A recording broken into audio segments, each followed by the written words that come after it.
It's going to be very, very exciting, so make sure you tune in. Right now, though, we are focusing on one of South Africa's absolute greats. The new album by pianist, songwriter, arranger and producer Don Laka is titled Reflections. Now, it looks back on a career in which he has played with or even produced for the greatest names in South African and also world music. So here's that story in his very own words. Mzansi is a country that has many music talents, but only a few can say that they have a career spanning over 4 decades or have helped shape a genre. I'm excited to meet one of the greats, an award-winning music icon in his own right, Don Laka, to chat to me a little bit more about the story and the soul behind his music.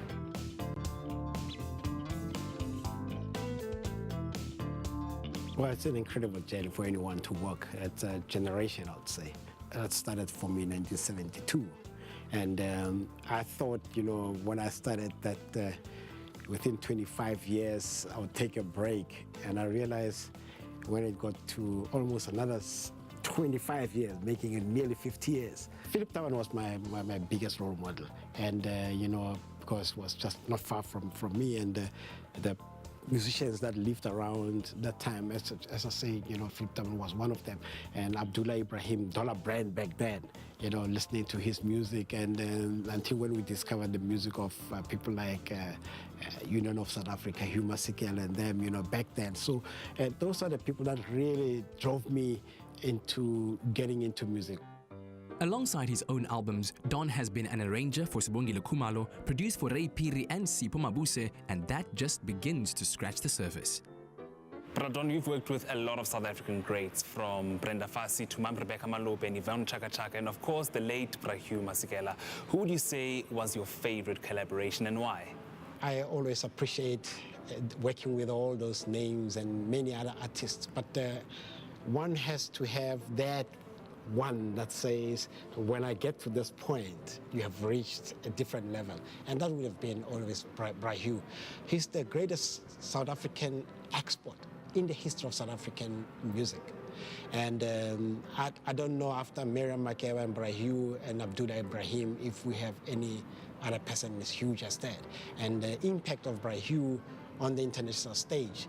And I'm glad to say that I, have contributed towards his last few years in the, I call it the second phase of Hugh, with the albums that I have produced and worked on, and, visioned his new sound with the Black to the Future and, 60, and the other last albums that we did together, and the one that actually got us a Grammy nomination, Jabulani. I didn't expect that, because the album was recorded almost 8 months before, and I thought nothing would happen, and suddenly we get in the mailbox that we've been nominated.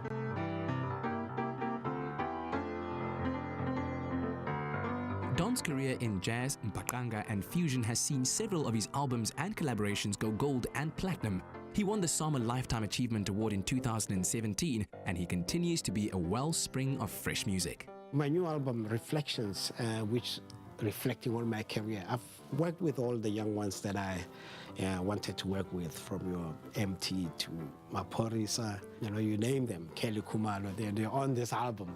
I would say, going forward, any artist that will be coming out there, will be a target for me to work with. And lastly, for young up-and-coming musicians who want to get into the music industry, what advice do you have for them? Music is very wide. If you really want to get into the commercial side, it's a complete different world. And the longevity is not that guaranteed, but if you really want to become a musician, go study music.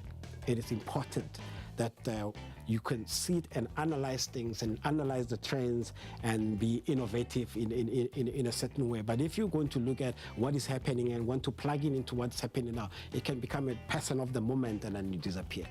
Not for this maestro. He's currently touring Southern Africa with mpaqanga kings, the Soul Brothers, until October, and from there, it's wherever the music takes him.